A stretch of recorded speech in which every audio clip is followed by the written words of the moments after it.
Good morning, everyone. Today is Tuesday, you all. It's Tuesday, January the 10th, 2023. I am your host, Gail Dudley, and it is time for News in Motion and the News in Motion headlines. I see you rolling up in here, Deborah Johnson, Dr. Antoinette, Shirley Nicholson. How's your husband? Let us know how he's doing after his surgery. We have been praying for him. Good morning, Marion Jackson. Good morning, Camille Jones. Good morning, Fred Jones. Good morning. Is it Rod? Let me see, Rodiza. Let me know if I said that correctly. So good morning to all of you. Hey, y'all, I'm your host right here for the next 20, 30 minutes on News in Motion Live right here on Facebook or YouTube or LinkedIn. Also, we have audio platform.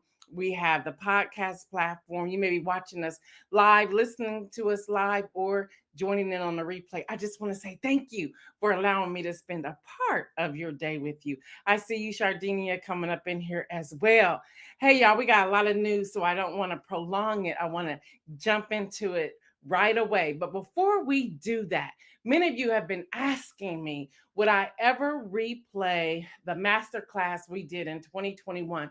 Several of you attended that. And so I've decided, yes, I'll do that. And many of you were asking for it to be in January. So the masterclass is going to be on Saturday, January the 21st, 9:30 a.m. to 11:30 a.m. It's going to be a webinar, so it's going to be online. If you want information to this webinar, there's a link that's going into the chat right now. Make sure you check that out. If you are tuning in by audio or on the podcast platform, you can email newsinmotionwithgail at gmail.com. Again, that's newsinmotionwithgail at gmail.com to ask for that link and information. I see you, Adrian, on YouTube. I see my brother. Good morning. I see Lori coming in on YouTube as well. And I see Bill Palmer. So good morning to all of you. Thank you, Isaiah. So y'all, we have a lot of news, a lot of news. The other thing some of you were asking me about, and I love it when y'all send in the questions. And the email is still up there if you're wanting to reach us. I love it when you all ask questions and things you want to do. So you've been watching us give the promo on Straight Fire. And behind that, I say, now, if you want to list your business, your services, your products, or something like that, we can either do a 30, 45, 60-second commercial that you would send us the commercial ready to be plugged in and run, or you can send us a graphic in a graphic spot. And we have a graphic to show you. A promo spot right here on News in Motion is $50 per placement. $50 per placement. Now, y'all, that's the introductory offer. So if you're wanting to start putting your information out there, you would send us a description, a write-up, no more than a paragraph, all the detailed information, your website, your contact information, your social media links, and so forth. You would do the graphic. We would tell you the exact size that we need. And then we will post it. Now, you can decide per placement. You want it Monday through Thursday 1 week. So that's $50 per placement. So that would be $50 Monday, $50 Tuesday, $50 Wednesday, $50 Thursday, whatever that looks like for you. So just let us know. But that's how you can get that in there. You would email newsinmotionwithgail at gmail.com and we will get that going for you. One thing that you should remember, our videos, our lives never come off the screen. So people can find us or find you when they're putting it up there on our YouTube, on our Facebook, and it's not just Facebook on News in Motion, it's also Facebook on Ready Publication as well, and then on our LinkedIn. So it's out there, and then they'll have the audio as well. So that information is out there for you to see. I see you, Pastor Alex. I see you, Kim Edmondson. Who else in here? Hester. Good morning, Tracy Burrs. Yes, yes, yes. And now Lori's over here now on Facebook. I see you, Danielle, coming in from YouTube. Good morning, Deborah Sneed, to you as well. All right, y'all, in the news, in the news, in the news. Now, y'all, right when we thought it was somewhat over or going away, bam, COVID said, I ain't going anywhere. Y'all, there is a new variant. There's a new variant, and they're calling it the most transmissible variant yet to date. They're saying people who are vaccinated, who have been boosted or have had COVID in the past are getting infected in record numbers. I see you, Davia. Good morning. Y'all, this is called the XBB point 1.5. That is this new variant. Just to give you information, in the past week, newly daily reported cases rose 17% within the past week.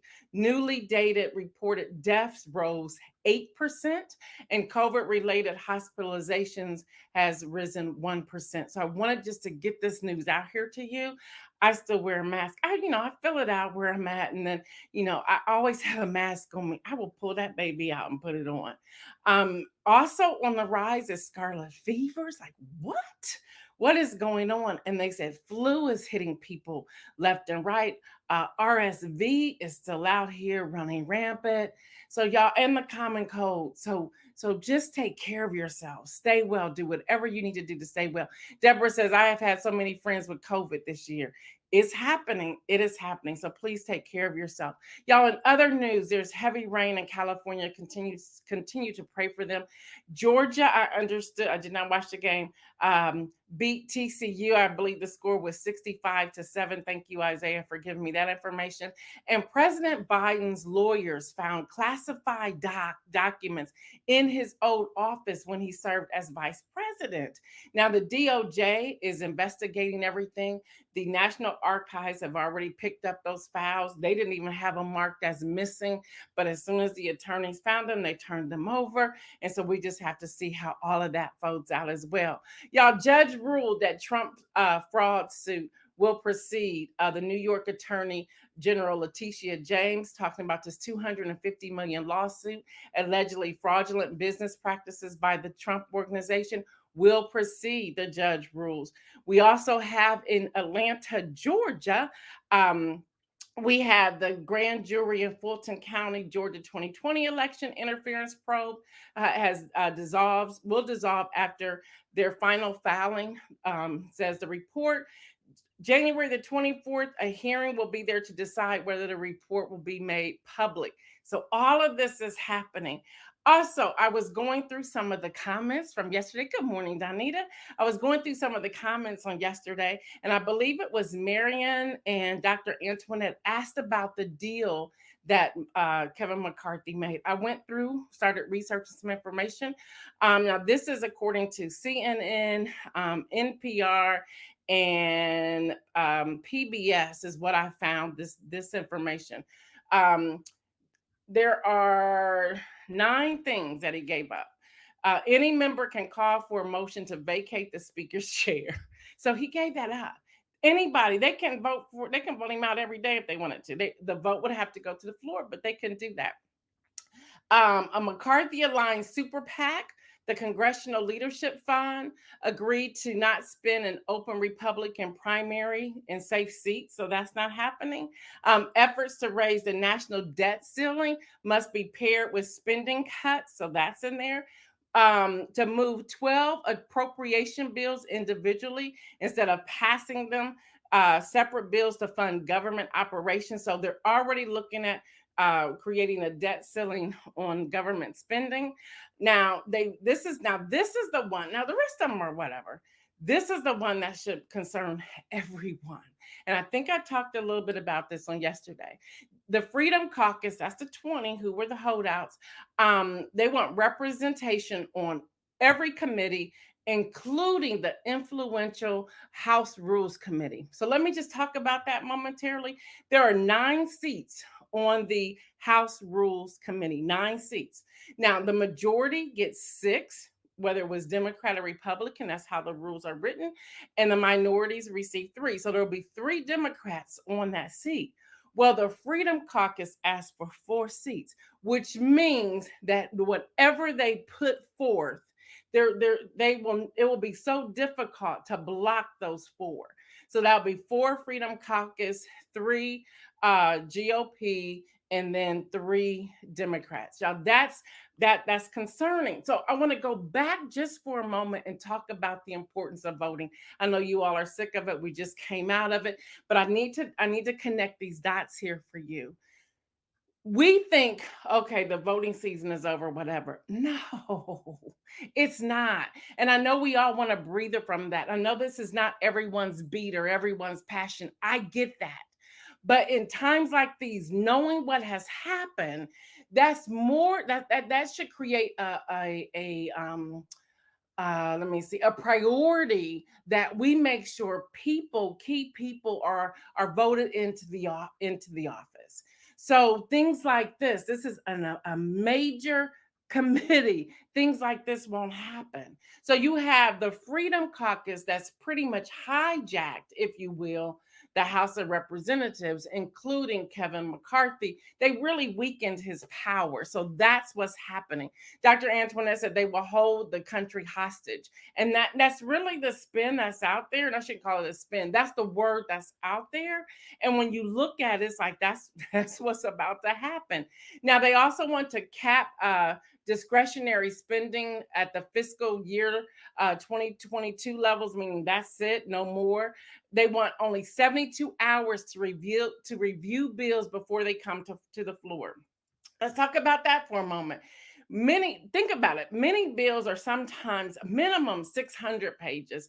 Oftentimes they're 2 to 3,000 pages. So you want to write up something, have your aides write up something, throw a bill on the floor, and then tell everybody you have 72 hours to read it because we're taking a vote on this.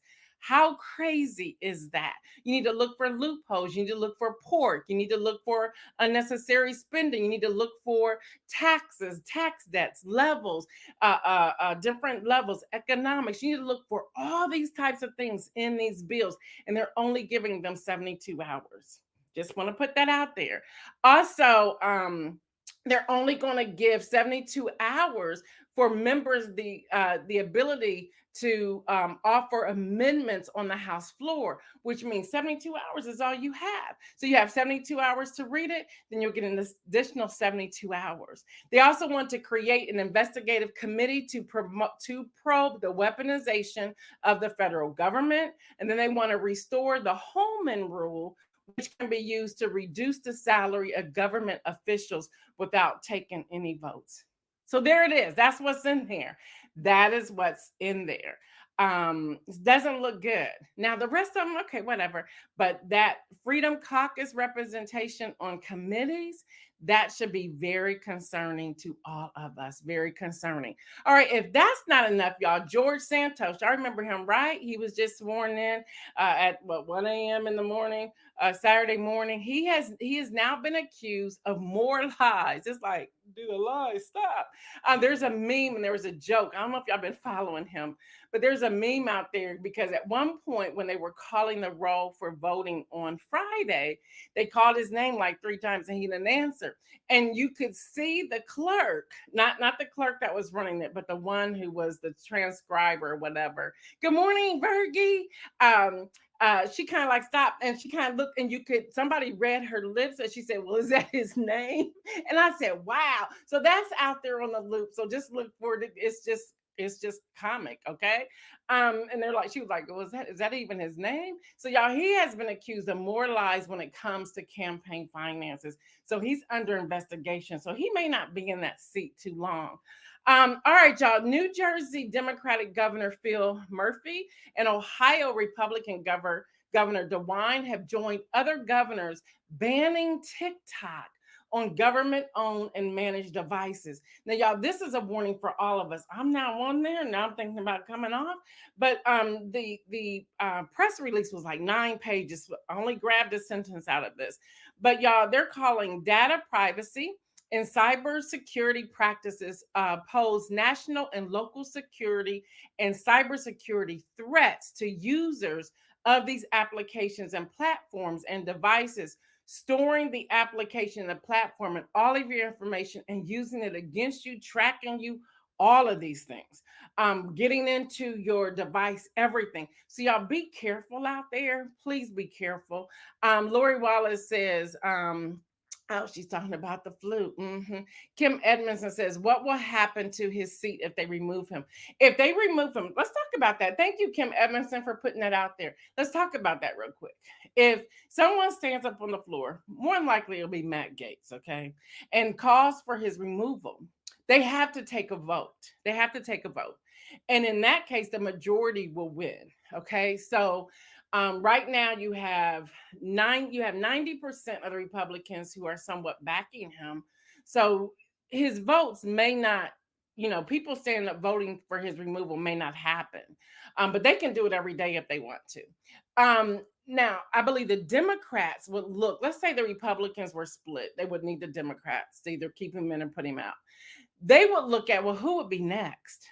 And that's the challenge with this particular 118th Congress. And the challenge is, you kept hearing the name Scalise that was floating around. He's more of a moderate. Well, the Freedom Caucus, they're not going for him. The Freedom Caucus actually is in control. Okay. Now, I still believe that we, the people, are in control, but we have to keep the pressure on. Now, if you remember during the votes last week, there were 15 of them. If you remember during the votes last week, the Freedom Caucus, they weren't budging, they weren't moving because their constituents were saying, you better hold the floor, you better hold the floor. Well, they ended up somewhat succumbing to, okay, we got to do something here. So they changed their vote to present. They was voting in Jim Jordan, putting his name on the board, Byron Donalds. There were a couple others that they were putting on the board, and they weren't moving. So they had to at some point fold, but they were going to keep holding hostage. And then if y'all remember, you had Marjorie Taylor Greene, her phone, it shows that Donald Trump was calling in. So he was really negotiating, which that should be very concerning as well. He had too much power on that floor, especially on Friday evening. But if let's say he gets removed for whatever reason, they will then have to offer up another speaker. Now, Jeffries, because the Democrats stayed together every time, 212 votes. At one time it was 211 because I believe somebody had to go get some minor surgery or something. But if they held the floor, then he could go in as speaker. Now, that was the other thing, and I think I shared this yesterday. The reason the Democrats would not stop, but they were like, they were voting to stay on the floor. They didn't care. They had blankets, pillows, their books, whatever. They were planning on camping out as long as they needed to. Because at some point, y'all know Pelosi is a great counter. At some point, they were going to mess up that count. And they came close to that even Friday afternoon before they did their first break to come back at 10 o'clock. You have to count those numbers right. How many people are in the chamber? How many people are voting present? How many people are voting for someone else? That's why you always would see the word other on there as well. Y'all, this is fascinating to me. So if I'm confusing you, we're just going to have a one-on-one session. But this gives me life, as you can tell. I get so excited about this. So thanks, Kim Edmondson, for asking that question. But now, if they remove him as well, again, the order would go president, vice president, and then over to Senator Pat Murray again for pro tem because the speaker seat would be unavailable. So a lot that comes into this. Adrian from YouTube said constituents in Santos district have been protesting to remove him from the seat due to the excessive falsehood he claims. And I'm for them. I would be doing the same thing. I would want to be out as well.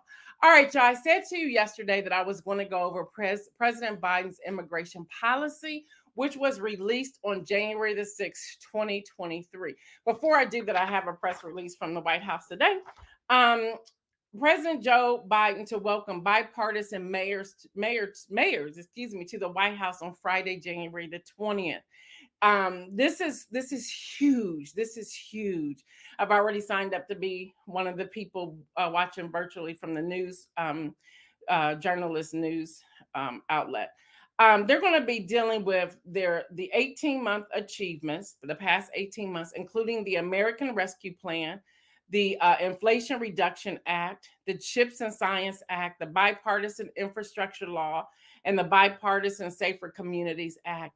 They're going to talk about how much money has already gone out to the communities, how much more dollars will be funneling out soon thereafter, how many more people they're looking for to fill roles. As I get this information, once again, I want to share this. I want to hear from all of you. Just put it in the chat or write it into me later. Let me know if this type of information I've been sharing with you, I told you about fellowships last year. I told you about how you can volunteer at the White House, bring your work there. Tell me if that's information you want to continue to hear right here on News in Motion, because I don't believe you're hearing it anywhere else. So let me know if I'm wasting my time sharing that information. Let me know. Also, if you could help us with algorithm, hit that like button or heart button as well to let us know how we're doing. Kim Edmondson says Biden is doing a lot of bipartisan appearances lately. And notice who's hanging out with him. Okay. So that's a big deal as well. Dr. Antoinette says, please keep sharing the info. Okay.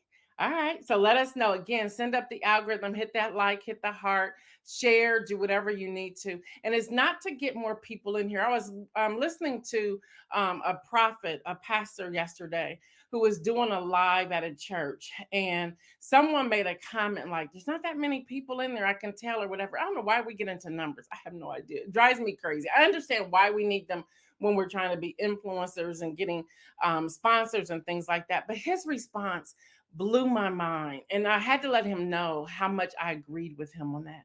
And he said, I'm not doing what I'm doing for likes or follows or views. I'm doing it because it's my call and my purpose. And that really does make a difference. The reason we ask for algorithm to for you to like and share and so forth is because we're trying to reach those individual people who want to know more about what's really happening in the news without the propaganda or the spin, and how our government works so that they have the tools and the resources they need to continue to do the work that they're doing. Marion Jackson says all information is relevant. Bergie Banks is she's from Virginia, y'all, says keep up the good work. Lori says there's so many things that we wouldn't know if you didn't share. Thank you. All right, so we'll keep going with that. So y'all, here's the fact sheet from Biden-Harris administration and how they announced new border enforcement actions. Y'all get this, and I'm gonna do this real quick. All right, y'all, here's the statement release. And this came right off the White House from the press room as well. Thank you, Deborah. Um, New measures leverage success Venezuela enforcement initiative, and they're going to limit disorderly, unsafe migration. So some of the things they're doing, when you get an opportunity, read Title 42. I don't have time to go through all of Title 42, but read it. And it's really dealing with the public health order, and how they're trying to manage that on top of the courts. That's the Supreme Court, not allowing them flexibility. So they're kind of like they're kind of at an impasse, if I can say that right now. Now, these measures will expand and expedite legal pathways for orderly migration and will result in new consequences for those who fail those legal pathways. So they're looking at Venezuela, for example, and this is the country they've used throughout here. So the administration is announcing that it will serve additional resources to the border and the region, scaling up anti-smuggling operations, because that's a big concern for everybody, Democrats and Republicans alike, and expanding coordination and support for border cities and non-governmental organizations. Now that's the reason why they're in Mexico. Or I think they're back by now, but that's why they went to Mexico. Now, these steps will help address some of the most acute challenges in the Southwest border. It won't address all of them, and they will not solve all the problem at the immigration system that has been broken. Because it's been broken. They're being very transparent. It has been broken for a very long time. Now, Republicans in Congress have spent the last 2 years saying they wanted these measures addressed. President Biden is saying they're doing what they can to address them, but you're talking about hundreds of thousands of people who are coming to that border. So they're proposing uh, new consequences for individuals who attempt to enter unlawfully. So, for example, Title 42 would come in there, and they'll be working with the Department of Homeland Security. Two things they're going to do there is increase the use of expedited removal, which means if you are there without permission, if you do not have a sponsor, you will be immediately deported. That's one. The other one is announcing a new measure to encourage individuals to seek orderly and lawful pathway to migration. So what does that look like, and how do we get there, in the conversation behind that? The other thing they're going to do is expand legal pathways for safe, orderly, and humane migration, meaning we're getting you off the concrete floor, we're taking you out of cages, we're giving you a real blanket, we're making sure you have food. If you need vaccines, vaccines will be available. Whatever those needs are. And a good analogy or good story to share, as I shared last week, is when that celebrity cruise ship, celebrity cruise line, the Beyond ship, they were leaving Cuba, headed back to Fort Lauderdale. They saw migrants out in the water. They sent down their emergency um, rowboats or whatever, motorized boats to get them. They fed them, gave them change of clothes, blankets, a place to lay their head down until the Coast Guards could come on. So that's what they're talking about when they say humane. They want to expand the parole process for Venezuelans, Haitians, and Cubans. So they're talking up to 30,000 individuals per month from these four countries. I'm missing one, who have eligible sponsors and pass vetting and background checks. Who can come into the United States for a period of 2 years and receive work authorization. So that's out there. Tripling refugee settlement from the Western Hemisphere. That's out there. They're looking at fiscal year 2023 and 2024. They want to launch online appointment portal to reduce crowding and wait times at the U.S. ports of entry. Now, y'all, that sounds good, but I actually have an issue with that. They're assuming that everyone knows how to use technology. So so my question is, will somebody be there to help with individuals who may not be able to understand this precisely? New legal pathways to other countries across the region, how they would connect with Costa Rica, Belize, Ecuador, Colombia, Canada, Mexico, Spain, Guatemala, and others to help this. So it's not just the United States, but there are people and connections across the board. And I just named a few of those, that's not all of them. And then increasing humanitarian assistance in Mexico and Central America. United States is announcing, or they did announce, nearly 23 million in additional humanitarian assistance in Mexico and Central America. So that will happen. They're recognizing that no country can respond to these needs alone. And they said that this assistance will help support shelter, health, legal assistance, mental health, psychological support, water, sanitation, hygiene products, gender gender-based violence response, livelihoods, other protections, related activities, and capacity building for partners. A lot of that goes into there. And I'll tell y'all why. I'm sharing this in a moment. Resources to secure the border, disrupt criminal smuggling networks, and support border communities. And then they also want to mobilize record resources for safe, orderly, and humane processing of migrants. They don't want families to be separated. They don't want children to be on their own. And let's say there's girls who are going to men or boys who are going to women. They want to make sure there's some sort of connection between gender.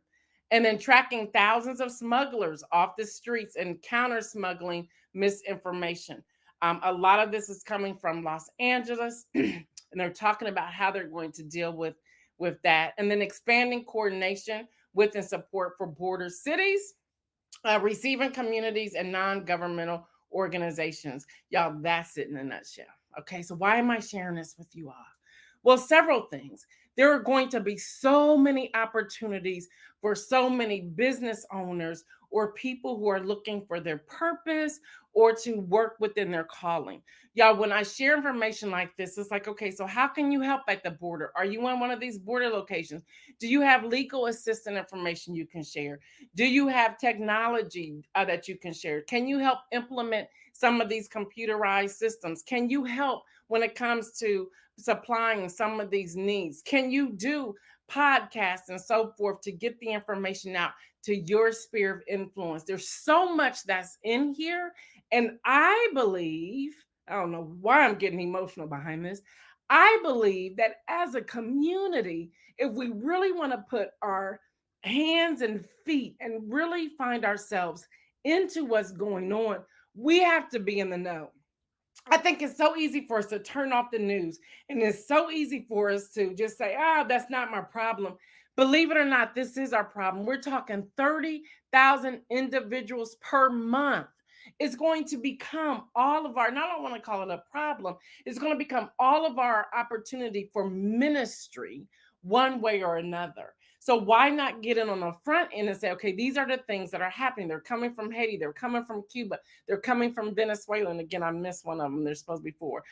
Even, they talked about individuals who irregularly cross the Panama, Mexico, or U.S. border. Well, now that I've been to Panama, it's like I remember that. I remember going past there. I remember seeing these things. And it gave me a different kind of excitement to know that we're connecting some way, shape, or form when it comes to humanitarian um, need, resources, and so forth. So, y'all, I share this information to empower us so that we can look at opportunities and go out and get these opportunities. We have to stop sitting back waiting for people to come to us to give us things. It's our opportunity to get this information and say, hey, I heard about this on News in Motion. Who do I contact? And I don't have that information here, but Google is our friend. We can Google this. I've been always talking about check out this information for yourself. It can empower you. It can equip you to go out and do these things. So, y'all, that is it in a nutshell. And that is why I share it. And the other reason I share it is so that we can squash misinformation. Time out for that. It's time for us to stop spinning things and sharing things that are out there. For example, somebody sent me an email the other day and was talking about a new disease. And I was like, what? I'm Googling, I'm looking, I'm contacting OSU, I'm contacting Dr. Command, who's been on our show. I'm contacting other physicians saying, what is it? They're like, that's a spin. That's not true. So I'm not putting it out there because I'm checking into it. All of us need to check our sources to see what's out there. So with that, my inspirational message coming in off of the immigration policy is never forget. Never forget. It's so easy to look at people side eye, or so easy to say, oh, they're just out for a handout. Never forget where you come from. Unless you were born with a silver spoon in your hand and you have a inheritance that can rule the world, never forget. Never forget. There is someone out there, I shared last week, that I believe that God is going to use us to take miracles to other people, to use us, the viewers right here on News in Motion, to get things out to other people, get resources out to other people, to deliver miracles to other people. Never forget where you came from. That's your story. It's amazing how walls come tumbling down when you share your story with someone else, when they realize, oh, this person understands me. They see my needs. They've been there before. They're helping me out. They're not coming to me like I'm their project. They're not coming to me like they're better than I am, but they're here. I'm listening to their story. We have something in common. So never forget where you come from, where you came from. Never forget that. Even our testimonies that we have. And I do believe we have to sometimes be careful with how we share and who we share to. But here's the thing, even if you don't speak it out loud, never forget. When you see someone standing on the corner, or someone sleeping on the bench, or someone under the viaduct, or someone who's sleeping in their car, or a child whose clothes are not quite fitting, or a mom who's really frustrated, she's ready to just go off, or a family who's going through challenges or sicknesses, never forget, I'm sure someone in your circle of influence, or your community, or your family, you may have experienced those things. Never forget how close you were to being on that bench. Never forget how close you were not to have food. Never forget. Never forget. All right, y'all, that's all I have for today. I will be back tomorrow. Your host, Gail Dudley, with News in Motion. If you have any questions at any time, post them in the chat. Sometimes we get through there and we can see them. If not, inbox us, and always email us, newsinmotion with Gail at gmail.com. If you have any promo questions about the promo piece we put out there, just let us know. We will answer any questions that you have. Again, that's $50 per placement, not for the week, but per placement. All right, y'all. Again, those numbers are going up. There's a new variant. You do what you wish, but stay well, everyone. And remember, always make some bold moves. I'm out.